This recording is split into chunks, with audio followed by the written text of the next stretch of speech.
દરેકના દિલમાં ધડકવું જરૂરી નથી સાહેબ, કેટલાકની આંખમાં ખટકવાની પણ કંઈક ઓર મજા છે.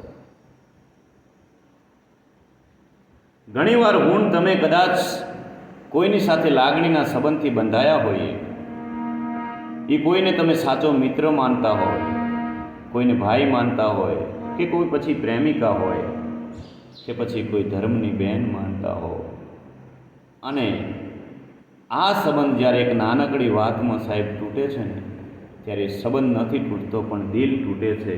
એ દિલને લાગી આવે છે સાહેબ, એ દિલમાં દર્દ બહુ થાય છે. અને ઘણીવાર સમજુ માણસે એમ પણ કીધું છે કે આવું કંઈક થાય એટલે સમાધાન કરી લેવું જોઈએ, એ વાતને લઈને ન ફરવું જોઈએ. બરાબર છે, માનું છું.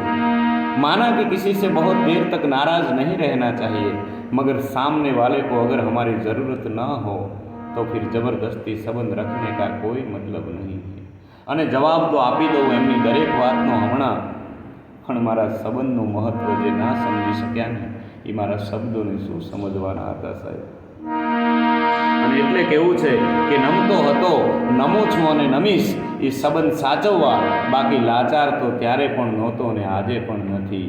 એ કોઈને દુઃખ ન થાય એટલા માટે મૌન વજનદાર રાખું છું, નહીંતર શબ્દો તો હું પણ ધારદાર રાખું છું સાહેબ. અને જીભ કડવી છે મારી, છતાં દિલ સાફ રાખું છું, અને કોણ ક્યારે ને ક્યાં બદલાયા એનો બધો હિસાબ પણ રાખું.